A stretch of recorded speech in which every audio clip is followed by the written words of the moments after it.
And it's all about networking, cool talks, cool vibes, supporting local talent. And today we have a very interesting talk. Let me tell you that if you're an artist, if you are a musician, if you're a producer, if you're a human being that believes in good art, you would appreciate my guest tonight. So our guest for tonight is Hollaphonic. Give them a big round of applause too, Hollaphonic. Ollie Wood, raise your hand, my man. This is Ollie Wood and Greg Stainer. These guys have a very nice collective. They're producers. They're amazing artists. They're going to be talking about the songwriting process, creative process. They're going to talk about their brand. They're going to talk about how to use social media. We're going to talk about radio play, I hope, all that kind of things. And hopefully as well, we're going to have some Q&A at the end. So I'm going to leave the floor to them. And one more round of applause for Hollaphonic, ladies and gentlemen. Thought you were going to ask us questions. Yeah, I mean, you know what? We can do leave that. the floor to us. I mean, we can do that. Can't Yeah, let's even reach go. my pint. What's going on? Let's go there. Okay. So I think first and foremost, how did you guys start that journey? I think that's what everybody wanted to know. Like, how did this journey start for both of you guys? It was one of those scenarios where we kind of were introduced. Both of us were out at a night similar to this, and I was kind of writing songs for a long time and wanted to do a bit more with it. I was emceeing on the drum and bass scene, and wanted to kind of push that forward a bit more, and had pages and pages of kind of stuff written down. And for me, it was like, I just somehow mentally made the decision, how do I move that forward?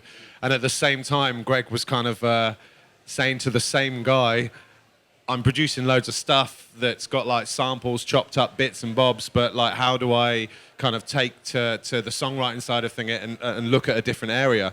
And he went, you two need to leave me alone and talk to each other.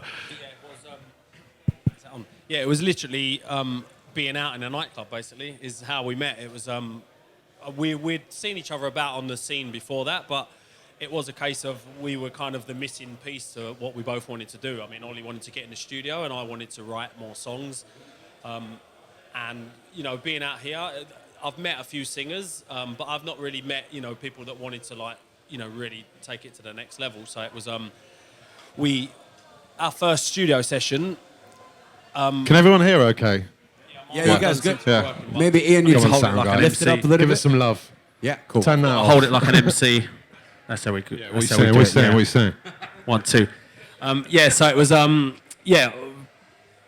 guess a lesson to be learned from that is if, be out in nightclubs and network is a good place, Yeah, and it was one of the crazy things, and also follow up on the commitments and the discussions you have, because like every avenue and kind of is an opening, try and pursue that, because we could have stopped the discussion there and we wouldn't be sat here, we wouldn't have done. And that was the thing about. He tried twice, I kept on calling. When we met, it was I'd met a lot of people before, like, yeah, we should get in the studio, we should do this, we should do that, and then nothing ever materialised. It was kind of, people talk about a lot of, when it's 2:00 in the morning and everybody's at a party, everyone's talk.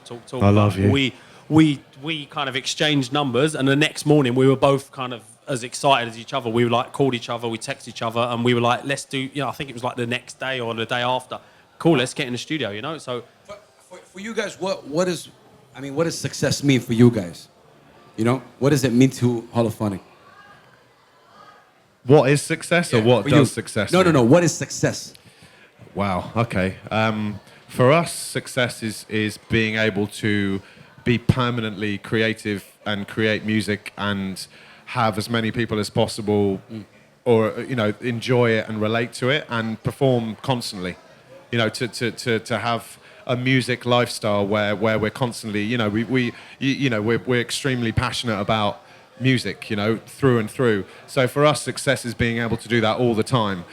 We don't necessarily quantify that, with financial income or anything like that. For us, it's about doing it as much as possible, following every single opportunity we have, and just making more and more music and being better at what we do, ongoing and constantly learning. that's success, really. And I mean, I've got a 4-year-old daughter, and Bless her, man. she knows a couple of our tracks off by heart now. So that for me is like massive success. You know, when I see her singing in one of our tracks, I'm like, we've made let it. me just dear. ask. Oh, dear. How many artists we have here in the audience? Let's raise your hands. Whoa, it's a room full of artists. Artists, Scott's got producers his hand / singers. Cool, man. That's So I think it's important to talk about the band / brand kind of thing. Let's talk about that. Like, how did that happen? You're signed to a major label, right? Did that help you guys, of course, reach where you are right now? Or? Yeah, I think that was when Ollie and I first got together and we started.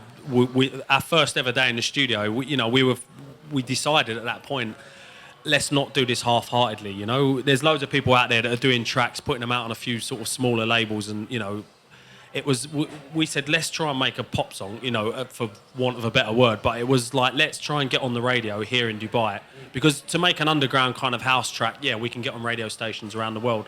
But over here, we had kind of 3 main English radio stations. And we were like, how cool would it be if we could get a track on the radio over here? So it was almost like setting that goal from the very first session. Literally, the first kick drum was put down in the track, and it was intended, let's make a really cool pop track, And then that was what we done. And after that, it was Ollie, knew somebody who was... knew somebody at a record label. Ollie had a connection. Can you put this in? All right, then, Ollie. Yeah, no, it was kind of like, what, let's, it was almost, okay, let's aim high. Well, first of all, we'll send it to, like, Universal, it was EMI Records back then, but it was like, first of all, we'll get it to somebody at EMI, but obviously, that's never going to happen, and then we'll work our way down to a smaller label.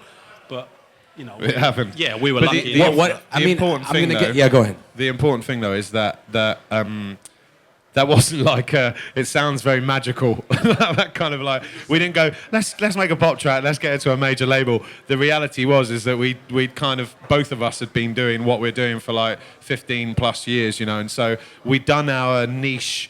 I'd done the whole drum and bass and garage thing. You'd done the house and garage thing. And we still, we still do it. We still, doing the underground stuff, but it was as Hollaphonic. It was like let's do this for something. Do you a bit think bigger. radio play is still as important like as before? I know, 10, 12 years back, it was very, very important.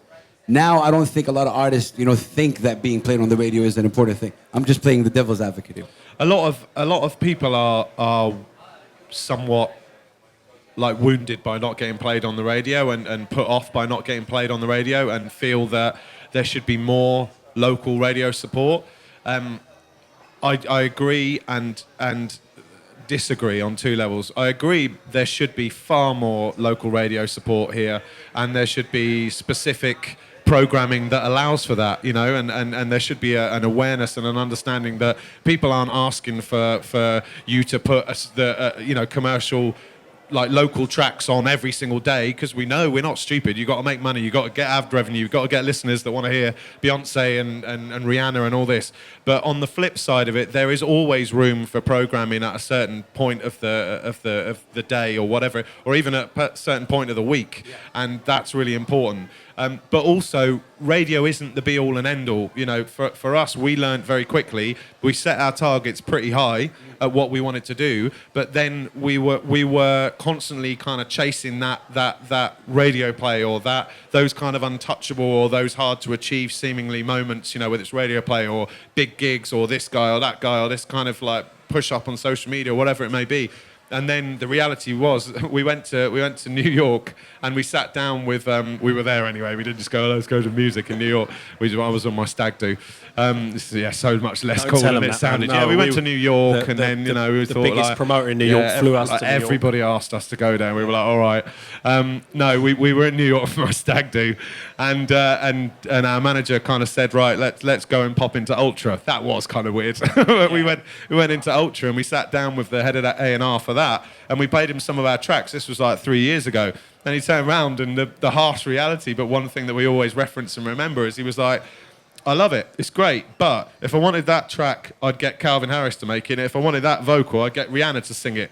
So why do I need a couple of new lads out of the Middle East or wherever, But it was almost and that was like, I don't like this guy very much. Let's get drunk again. That was a combination of 2 things that we were like. you know, what we set out to do was make songs like Calvin Harris, and then the guy that, you know, has Calvin Harris signed to his label or whatever was like, it sounds just like Calvin Harris, and we're like, okay, that's really cool. He's like, but I don't want another Calvin Harris. We're Great like, news. shit. Oh, We're okay. like- No, we're that's like- not a good so- thing. Oh, so right. it made us realise, you know, we were chasing the kind of radio goal, and we you know, we achieved it over here, but to get that on a global scale, you've got to do something a little bit different. So. How important was it for you actually to learn that? Massively important. And we had it again recently. We had somebody else blew us No, up. but then at recently. that meeting at Ultra, the one song that he liked, I mean, he liked the songs, but the one that stood out for him was the one that Yeah. we didn't think would ever get any radio play in Black Sheep. Dubai. Yeah. It was like, oh, we just made that like kind of messing around. Yeah, That's but not- La Virgin we will didn't- never play it. It was Yeah. like... And he liked that. Yeah, He that liked was, that. he said Tell out you of all why, the tracks, like- this is the better one that you've played because it didn't sound like anything that was currently on the radio. We're like, but we're trying to make stuff that sounds like what's on the radio. He was like, I want So the it was like- next...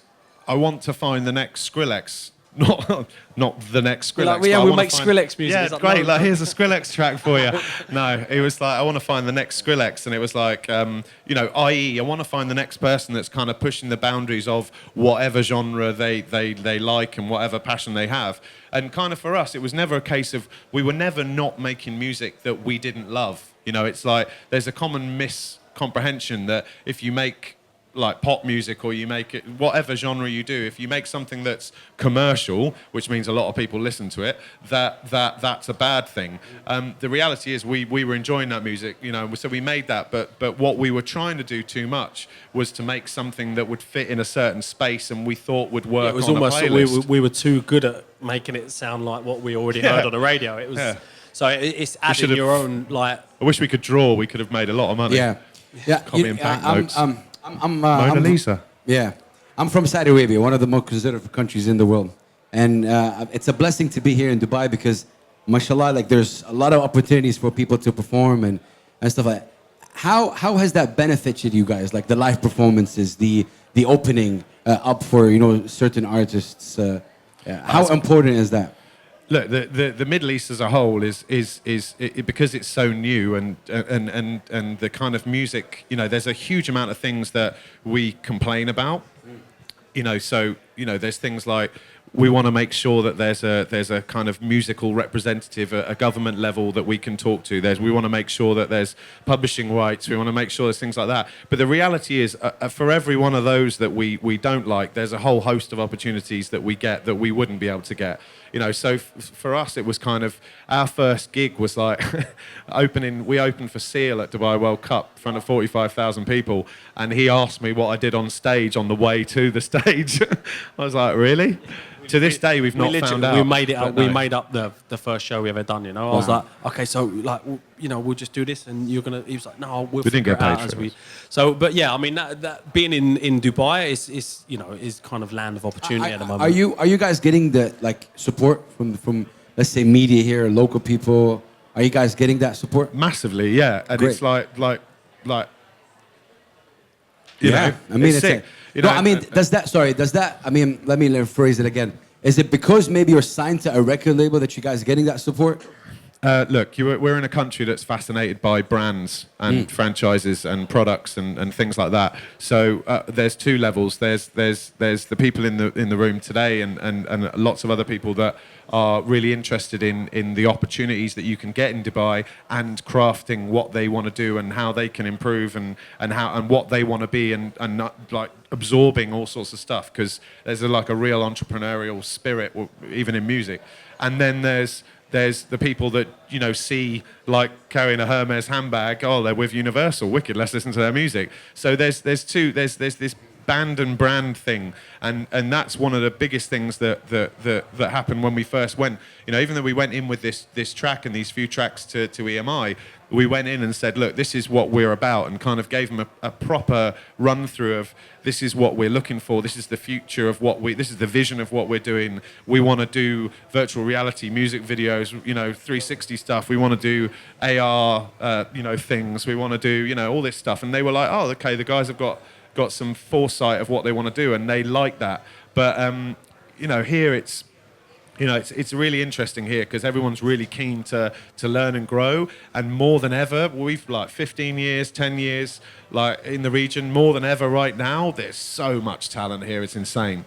and it's just, you know. But also over here as well, I mean, the beauty of Dubai still is that it's, you know, it's a big city, but I always say it's still like a small little village where you will go to an event and everybody's there at the same event. So it's easier to network over here, you know. If you're in like London or New York or somewhere, you know, you're not going to meet all of the whole press and media in one night. Whereas over here, you can go to an event and, you know, that's it. You're drinking with the guys that are kind of all the magazines, the radio stations, the record labels are all in one room on one night. So it is, you know... We decided the other day, because of things like... So we have our music played on the radio, but we don't have all our music played on the radio, and increasingly we have less of our music played on the radio because of whatever playlisting decisions and things like that. And...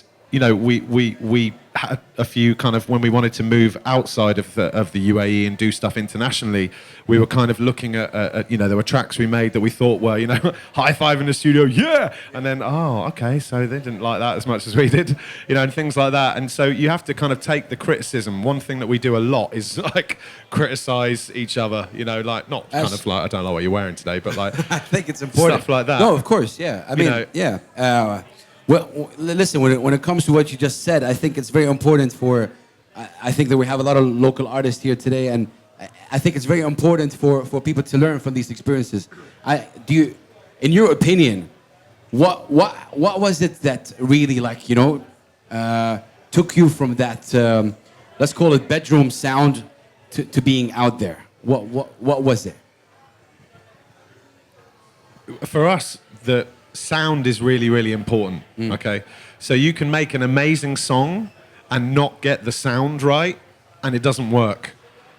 For me, our relationship is very much, when I came in with songwriting, Greg was already producing and engineering, and production is the creation, like, you know, when you have a producer on a film, doesn't mean he holds the camera.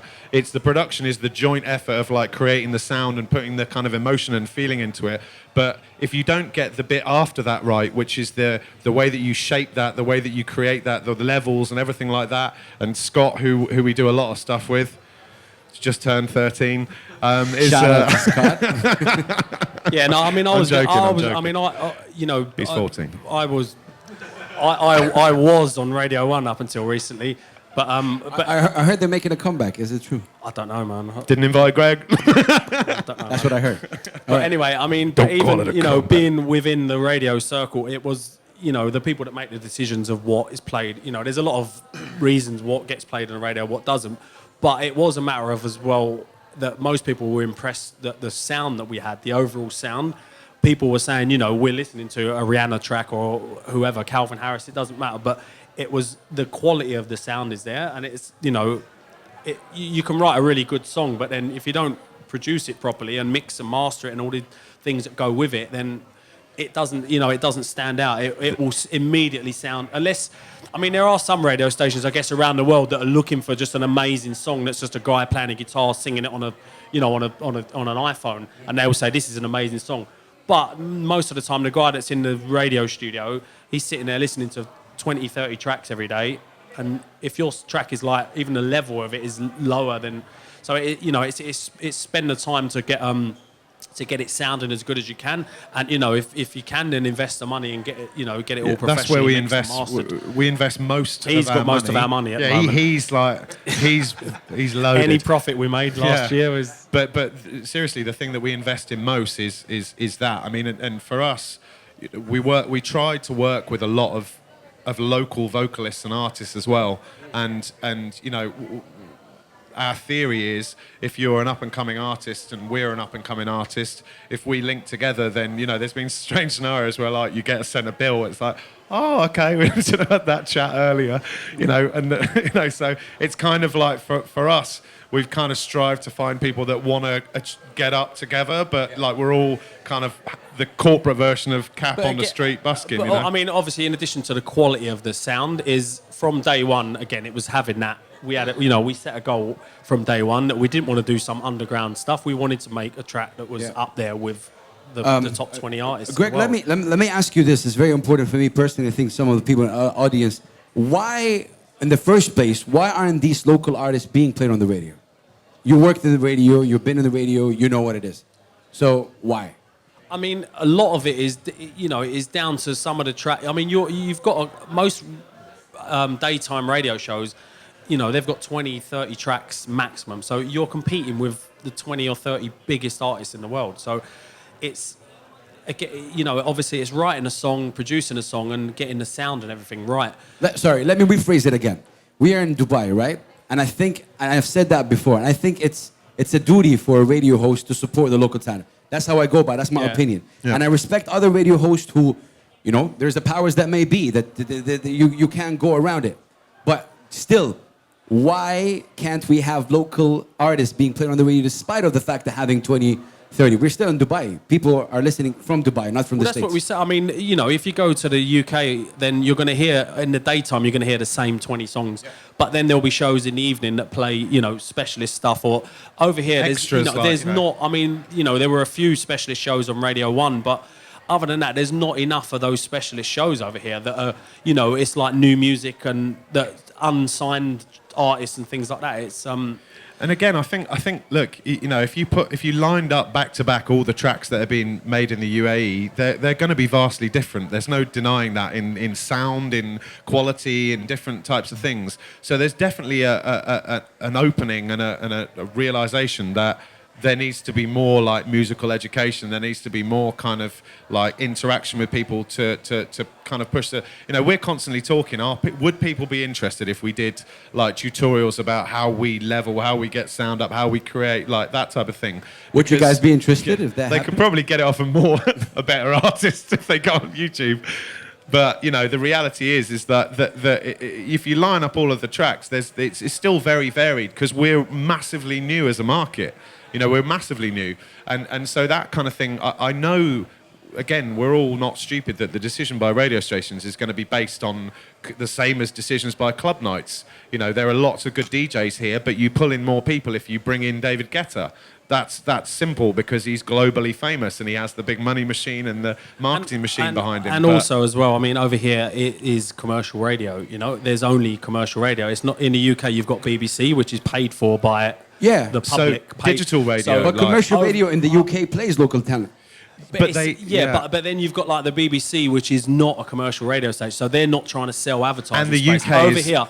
I mean, at the end of the day, if you've got a mature product and you want to sell your product, would you rather sell it with, you know, a track from an unknown artist being played, or would you rather sell your product straight after a Calvin Harris track? Don't ask me that question because my answer will be Yeah, no, but I know, I would but sell also- it if it's like, authentic it's and almost real. like, where are you Look going to at get the- more hits? You know, is it? Bearing in mind how fast we move here, True. generally, like things pop up, ideas happen, innovations happen.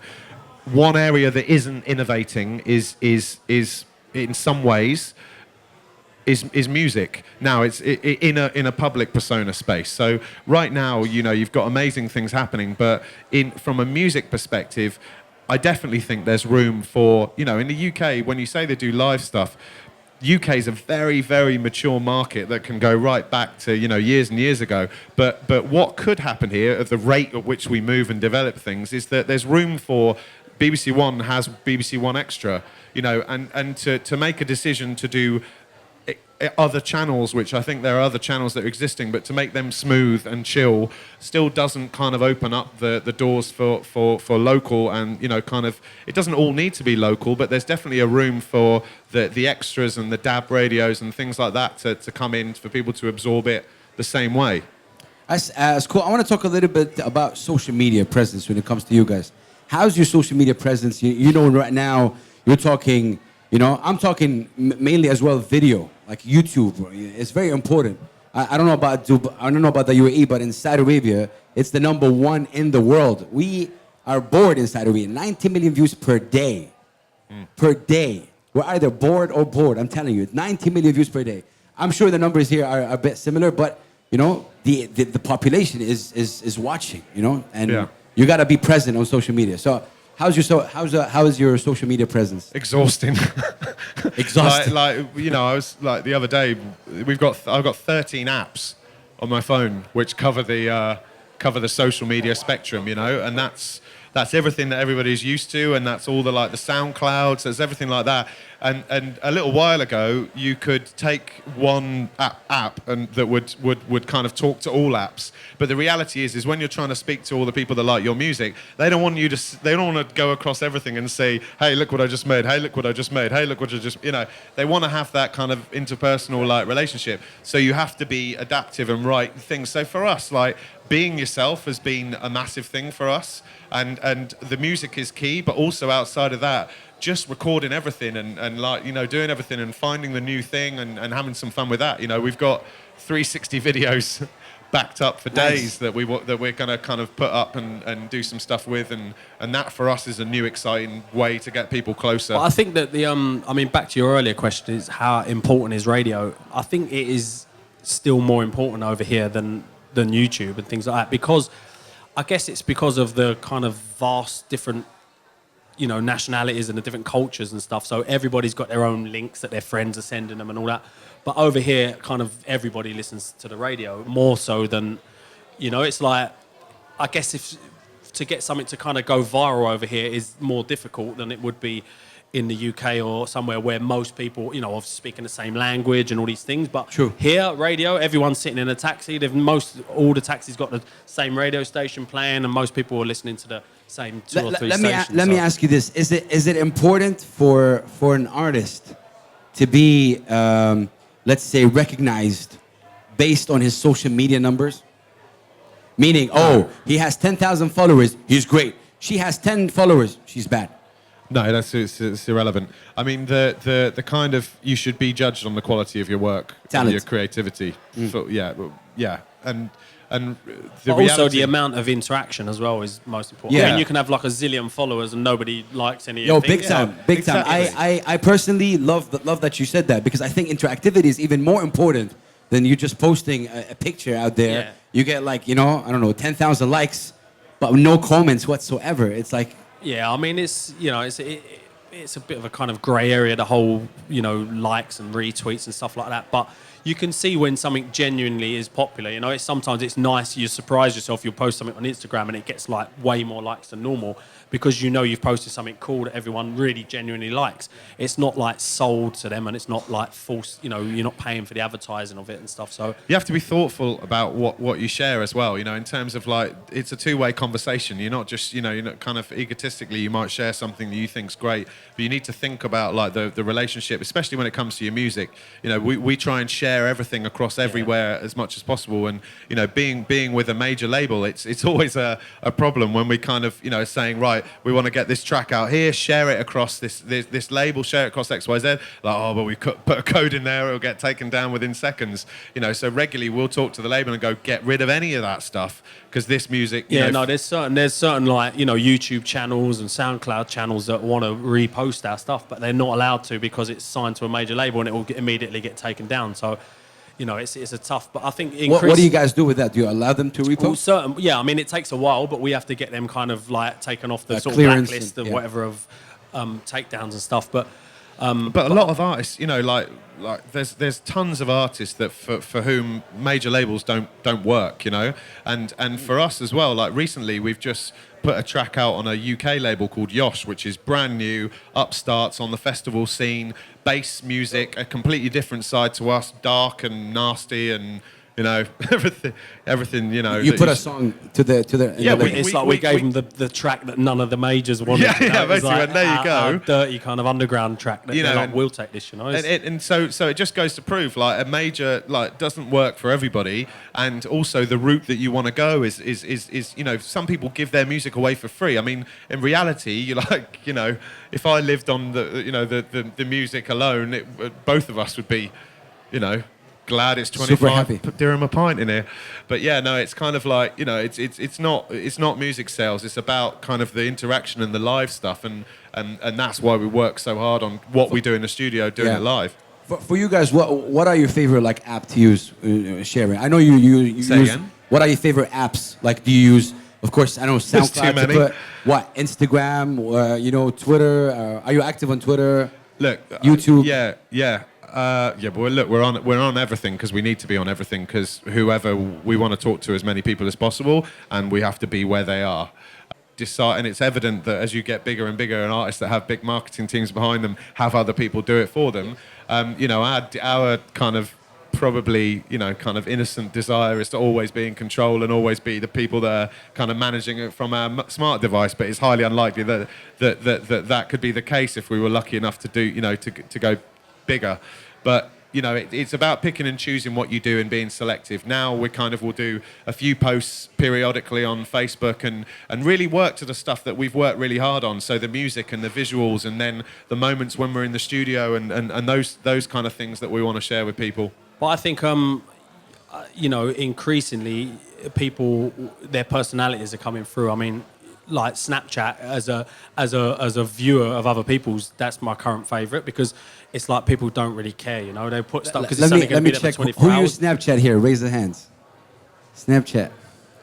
I hate the Yeah, thing. I mean, I absolutely hate Snapchat. No, but I like every 10 my watching. wife I mean, looks basically, at it. Snapchat Every for 10 me seconds.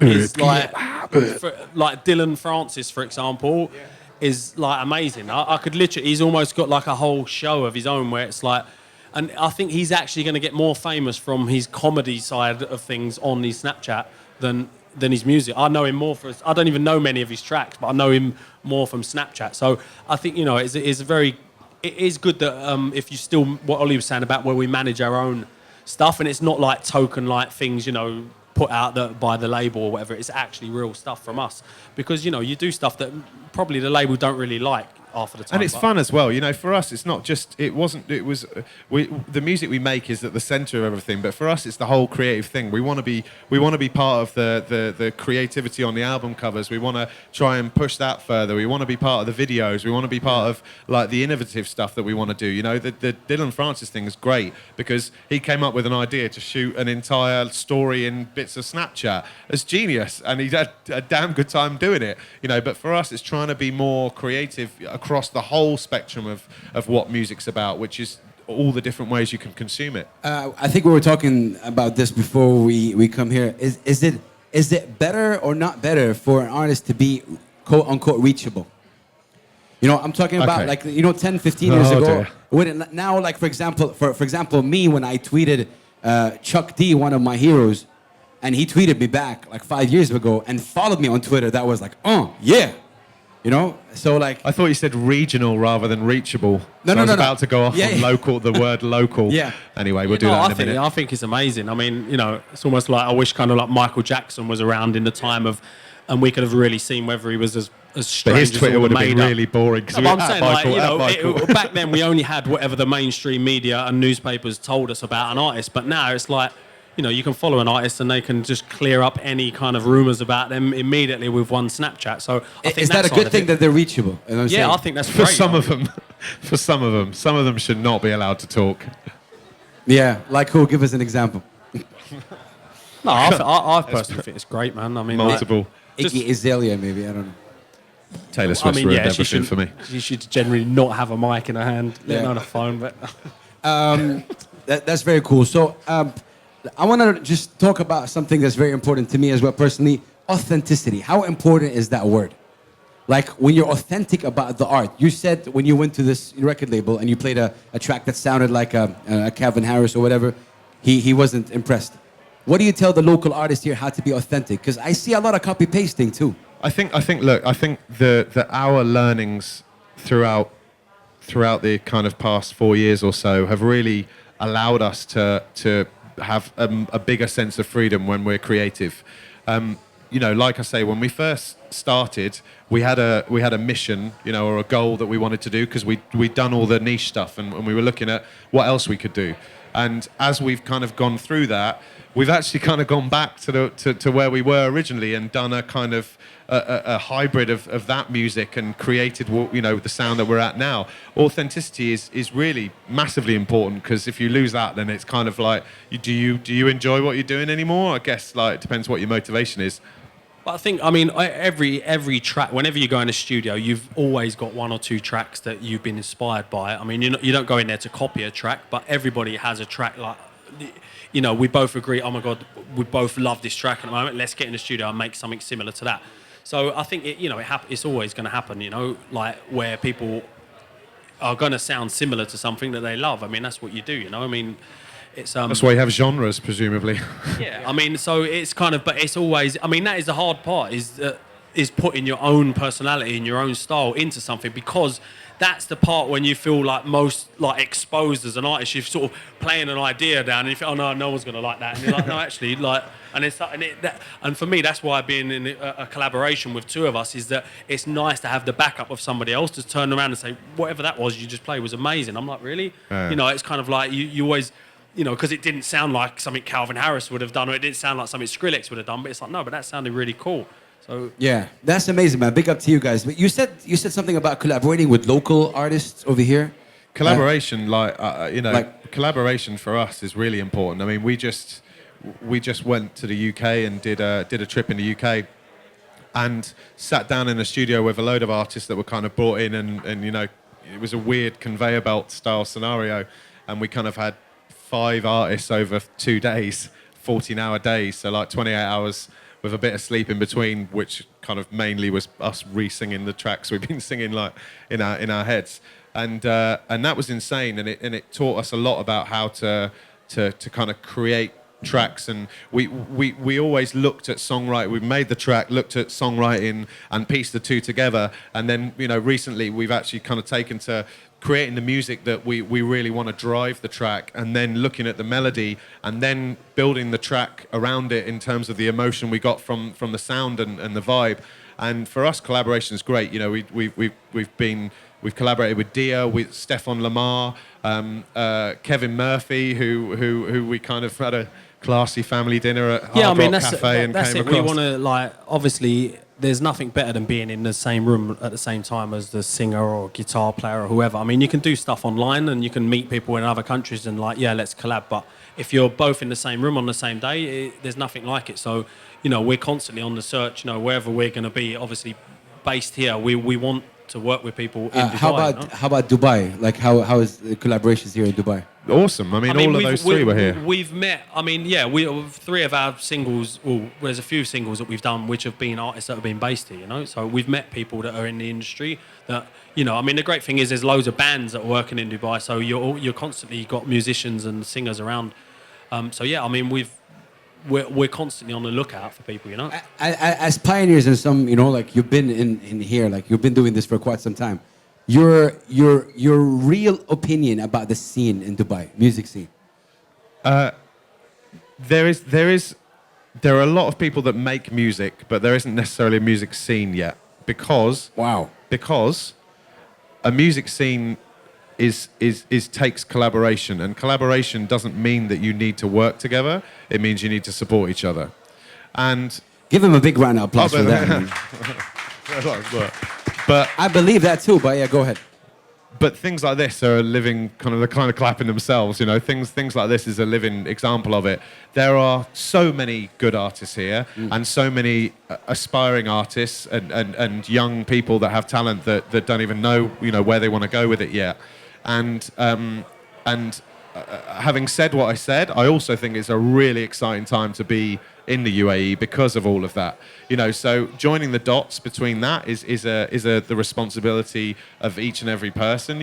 So we try and do what we can to do that, amidst trying to do what we're doing. And similarly, I think it's really cool that everyone in the room can meet each other. Who knows what And like I say, a track, people need to be less autonomous sometimes and think that a track is just them, and just about what they do. It's a lot sometimes about the little touches and the criticism of I would come out of a studio, play a track to my wife, and she went, "Oh, this, but hang on a minute, I didn't ask for your opinion. I just want you to say you liked it." It's like, but actually, sometimes we have both the same reaction from our wives. Like, maybe we need to revisit the sound of that. So it's all about being able to kind of go backwards and forwards and link together. And we are at the very start of a music scene in Dubai, but there's where every genre can exist without kind of worrying about the other one. and can collaborate to push everyone up together. Yeah, I mean, I've been here for 15 years, and the scene is much better than it was 15 years ago. I mean, 15 years ago, even DJs, you had one gig, one contract, and that was it. You didn't work, and the same with all the bands and the musicians. So from that point of view, it's getting better. I mean, it could be a lot better with these crazy rules about, having a license to DJ or to be in a band. So there's no way you can't just, you can't have a singer in a club and just suddenly jump on and start singing, or an MC just starts MCing, because, you have to have a license and stuff like that. So there's things that, could be done to help the scene grow. But I mean, it's definitely better. I mean, from a live point of view, there's much better venues that you can go and hear different styles of music, different, it's not the same thing I mean, if anything, the music scene in the clubs and the bars has grown much more than the radio and the TV has over here, in the 15 years that I've been here. I'm going to give the crowd, some time if you have any questions, so think about them. My last question before the crowd, I guess, how do you say that? What do you guys are looking forward to accomplish? A friend of mine by the name of LC, he's a calligraphy artist. Yeah. He always says to me that everybody has to leave a stamp, He can do our album cover if he wants. Oh yeah, why not? We'll reach out to him. What I'm trying to say is what are you trying to leave as a trademark, as a stamp? What do you want people to remember you by?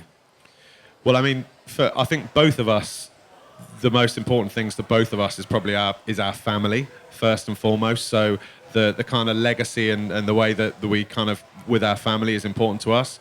But in terms of what we leave as a stamp, it's kind of it's going to be a generic response. It's for us. It's doing the best music that we love, that other people relate to, and performing it to as many. It's like the start of the whole conversation. Performing it to as many people as possible. If through doing that we can have some kind of effect on the UAE music scene and do some kind of thing of note within this scene. Whether that's going out and when we're on Radio 1 in the UK, they're very confused as to who we are. Like, you sound very English. It's like, okay, well, actually, we always get announced from Dubai, Hollaphonic, and we walk out and they're like, we don't. Salam alaikum. It's very Dubai confused. guys, But, very like, oh. But no, I think, sometimes I kind of feel that we've been a part of, now there's a few other artists that are signed to Universal and Sony Music have signed. So I feel, proud to hopefully that we were a part of the pain of our contract. The pain of our contract. Yeah, definitely we've took that 1970s contract that they gave us originally and they've changed it, and now the other artists don't need to spend all that money on lawyers. But no, oh dear. Yeah. No, I think that we've hopefully opened a few kind of doors for other artists, and that'd be great to know that 100 years from now people will be like, if it weren't for Hollaphonic, how do you see it in 5 years from now? Exhausted. No, 5 years from now, I'm gonna at the risk of just offloading a load of cliches.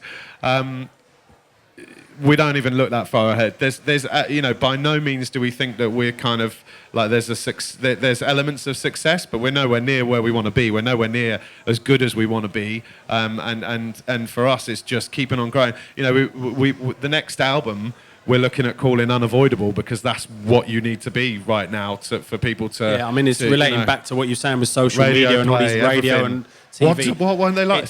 You have to be everywhere, and that's our goal, basically. And if somebody doesn't if somebody's not digging our music, we'll put that music out because we believe in it and we made it, but we'll just make better music to make us unavoidable. Wow. That's amazing. Wow. Ladies and Can't wait for gentlemen. the tour. Yeah, ladies and gentlemen, Hollaphonic, give them a big round of applause. And we use Logic. Anyway, questions. All the Ableton lot are like, If you have question. That was my question about Ableton. Bam. We use Ableton for time stretching. Yeah. Well, I don't want to get too technical, but if you have a technical question, please feel free to ask. If there's any question, please. I really want to leave time for you guys to ask questions. And believe me, if you don't have questions, I'll keep talking. Anyone over this side of the room? Go ahead. Any questions? All right, let me come to you. Literally anything. Yes, let's go. Poached eggs. Go on. So what takes more of your headspace? The composition or the sound? where do you put more of the emphasis on? I think it's in two stages. I guess it's more the beginning part of it. You're obviously writing, if we're writing a vocal track, then most important is, we've laid down a couple of chords and then we'll focus on the song, So that is the majority of the time is spent doing that. Once we've got a really good vocal, I mean, like when we were in the UK the other day, we got, 3 or 4 full songs worth of vocal, and we kind of just ignore the music at this point, It's like, no, don't worry, I'm going to make something crazy with that. So it's done in two halves, the writing of the vocals, and then once we've got that, then we'll go. I mean, especially now, some of the stuff that's out there at the moment, people are just going crazy with effects and stuff. So once we've written the track, then it's getting the sound. You got creepy right. lasers on your thing. Looks like someone's going to shoot you every time she takes a picture. Get down. Didn't even notice. I'm just like, whatever. So yeah, no, I mean, I think the beginning part of it is really finding first. For us, it's normally finding some really good chords, and then we start laying down vocals. Once we're happy with a song, then we'll just go crazy with the production and the sound and the mixing and mastering and stuff. Obviously, comes at the end. It's also really, like we've learned over time, the painful way. It's very easy to get lost, like in something. So, like in a progression, in a beat, like tuning hi-hats and stuff like that. Like, it's very easy to kind of compressing. Woo! But it's very easy to get but then lost. Saying that, Interrupting. sometimes you can get a new plugin, and then your whole new track is built around this. Like, you'll get a new synth preset, and like, Our WhatsApp groups are like... Yeah, it's just kind of like, oh my God, I just want to go in the studio and make a track out of this one sound that I've heard today. So it's, sometimes it does start on the sound at the beginning, You'll hear like this crazy synth preset that you've got, or this drum loop, and you want to go and write a song over it. So it's and then like when you've pieced all of that together, like one of the big things for us is then that's when you take the time to revisit it, when the body is kind of there. And, regularly we'll get the beats, get the chords, and kind of the epiphany we had the other day is then start to create the melody vocally, even if it's just, indistinguishable kind of sounds that then you take segments of auto-tune is your friend. Auto-tune is your friend. If you're not a singer, just get in the vocal booth and sing a load of crazy gibberish. Oh, that bit works. But auto-tune it, and you'll listen back and think, actually, that was a sick melody we just done there. Now let's make some words with that melody, It depends what, music you're making, but if you're looking to make a song, you can then pick out of all that melody, your verse, your kind of build, your chorus, and start to piece it together. Then you can go back to, how does this make me feel? What am I feeling right now? What do I want to write a song about? And then you start to build that together. Am I giving away too much? I thought you were giving me a look. Awesome. Any other questions? Did we answer that one? Did we answer that one? Kind of. Okay. Perfect. We have a habit of kind of not answering things. Hi guys, just a quick one. Everything you've spoken about for the last half an hour or so has, to me, sounded like you've dedicated a lot of time to everything that you do.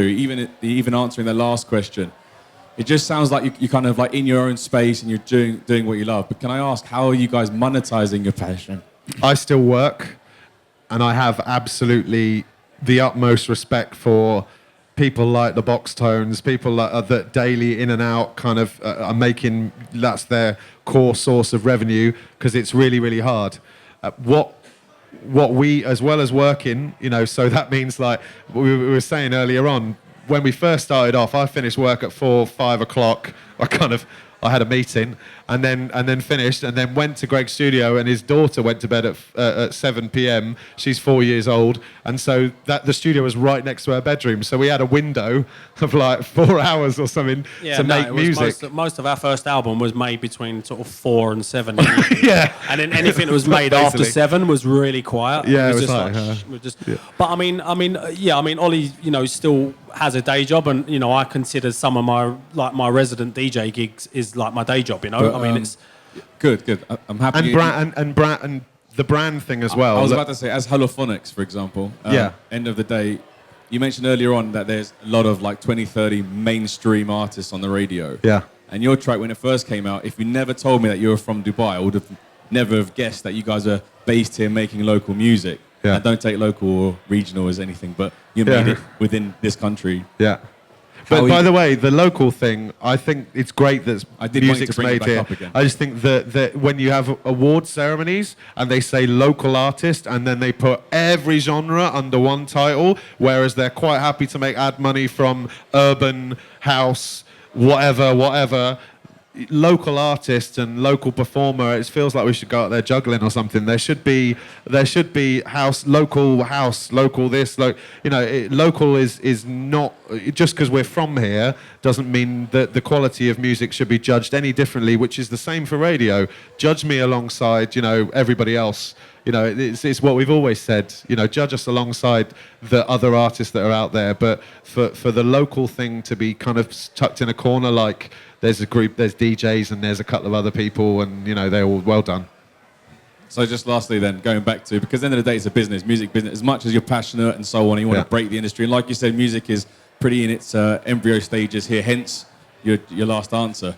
Where do you see yourself to the point where you can leave your full-time job and you are in your own studio and you are monetizing? Because you're traveling at the moment, but because most artists don't even make money anymore on records, they're making it on gigs. But there isn't, like you said, that many gigs out here.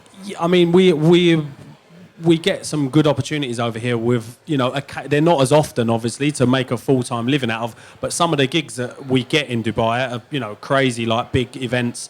So that, it's great. What we're striving to do at the moment is to get to that level in other countries so that, we can be doing the summer season in Europe, doing the big festivals. Obviously, over here, we've got, there's some big events that happen in the cooler months.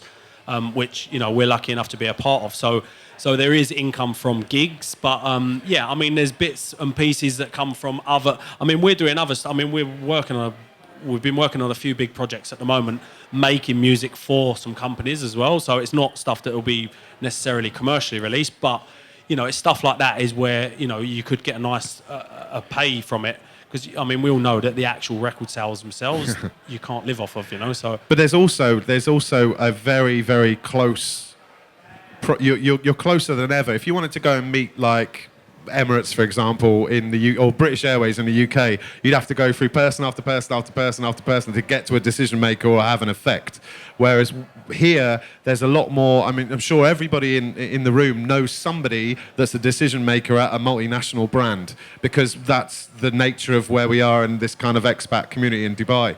So we've also tried to be more intelligent about, okay, we make music, we're kind of out and about, we're on a stage in front of 20,000 odd people. So there's a lot of sellable, kind of be a bit more aware about the sellable opportunities of what we're doing and try to, and you have to be aware, as detached from the music side and ruthless and corporate as it sounds, to survive, you have to kind of go, right, there's the stuff we love and the music stuff. There's also stuff that we love, but it's more doing stuff with other brands. We were in the UK with a brand.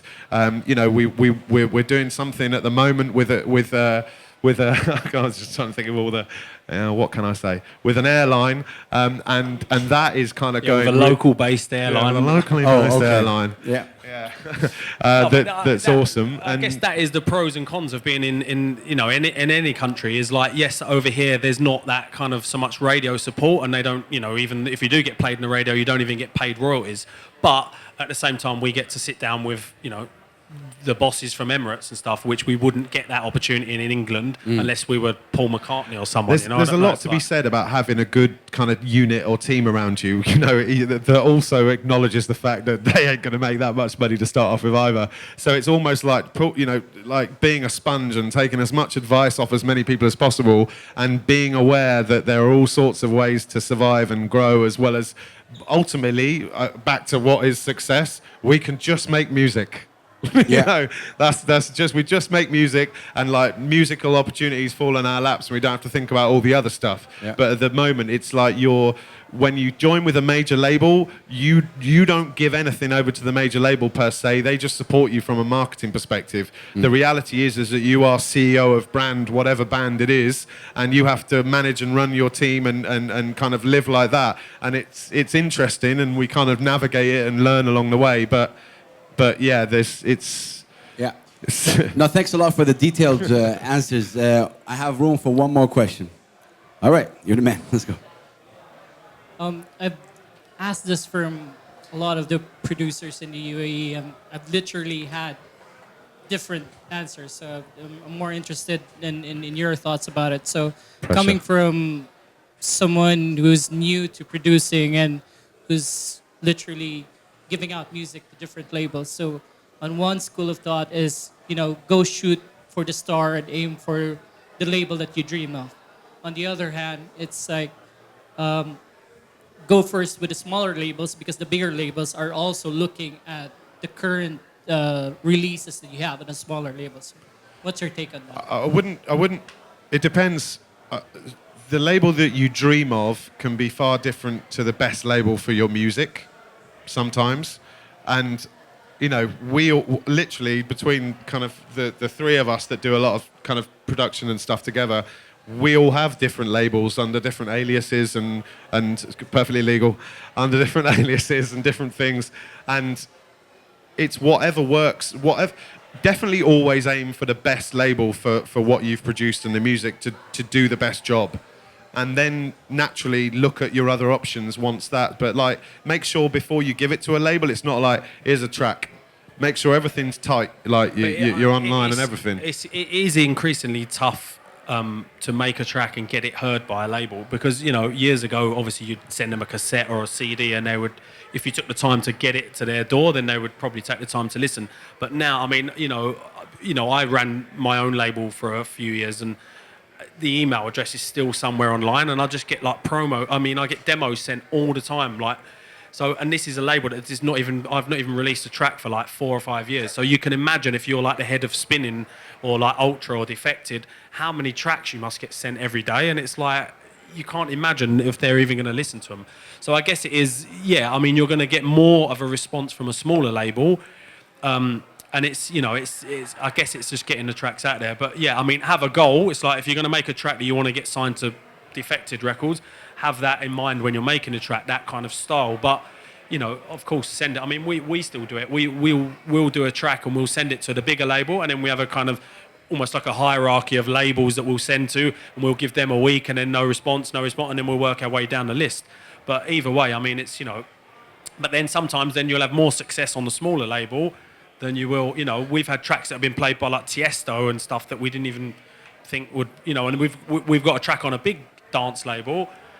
And nothing, you don't really hear it, you don't see it anywhere. And then it goes onto a smaller label, and suddenly someone like Tiesto picks it up. Sometimes it's also about getting out there, So, we're going to ADE this year. We went to Miami Winter Music Conference year before. We're at all the gigs that are happening where, if there's an artist that we particularly like or they're on a label that we particularly want to associate with, we'll kind of be in that space where they are when they're over here. And we're quite lucky that there's a constant stream of people coming through, but also sometimes it's the label you feel most comfortable with. We're comfortable because we have direct dialogue with Universal, but we're also comfortable when we met with these Yosh guys because they were like, we're going to do T-shirts, we're going to do this, we're going to do that. Everything they said, they've put out, and they came here, they met us, and it's a proper there's also a level of comfort to know that this little kind of baby that you created musically is going to get looked after by a good kind of parent label, So it's sometimes it's good to try a few things out, and that's why I say we started a long time before we aimed that high with your own label, with other labels that you've been on, and the same here. So it was kind of, we'd gone through that process and knew what we wanted from a label. And there's a lot of different things that you want from a label. It's not just about being lost amongst all of the ultra uber stars because it's a good thing to write, underneath on your Twitter bio or something. Sometimes it's good to be everywhere because someone's passionate about the track because it's one of 3 that they've got to push, and they're going to push it till they die, 100%, man. Yeah, I mean, Maybe sending a demo in this in the world we live in now, it is, most of the time it's going to be an email. So it is, it do take the time to, look at the label, find their website, see what their demo policy is. 9 out of 10 times it's send a private SoundCloud link and things like that. And it's almost like nowadays if they're getting like 100, 200 a day, if you haven't sent it the way they like it, they're not even going to bother listening. So first and foremost, get the format right, the way they want to hear it. And I mean, they do listen. The big labels will listen to your tracks if it's all sent in the correct format. But yeah, I mean, it's just a matter of. Man, big up to you guys. I encourage you to continue this conversation because any last words, Greg and Ollie, to the audience. Any last words? thank you very much for so many people turning out. Yeah, no, for sure, man. Thanks everybody for coming. And we were weren't like sure what to mega expect. accessible. We're here. Yeah. Somebody on YouTube once wrote below, like, when you come to Dubai, I'm like, I'm in the Springs, man. Just like pop by. But no, it's we're here, and we love what we're doing, so we like talking about it. As you Amazing. could guess. Ladies and gentlemen, give a big round of applause for Hollaphonic. Amazing. Before they leave, your social media links to the people. Everything is At Hollaphonic, except other than- Instagram. Spell it. It was his idea to name it. That'd be a lesson. Spell Just do your band name if you can get it. At Hollaphonic, at Hollaphotos on Instagram. Okay. Nightmare. Oh. Yeah, Okay. his idea. Let's do it at Hollaphotos. They'll love that. And then I'm like, and then Then we just have to Too search late to every change. single tag to find anything after a gig. No one But likes also, our yeah, show. have something. We thought Hollaphonic would be really easy to spell as well. Oh man, just use your own name unless it's Hollaphonic. awkward to yeah, spell. just call yourself like Just Bob call or yourself something. That's probably Dave, why yeah. that B.O.B. guy, you know, Dave. it's like straight to the point, Yeah. man. Can't make a spelling mistake with Bob. Man, ladies You're and gonna gentlemen, have to give take yourself, these mics off of us. give yourself another round of applause for coming here and gonna sing, supporting we're gonna this. We got a music segments right now. 3 local artists will be performing. I really urge you to stay there and have fun with Thrive. Let's go. Thank you, guys.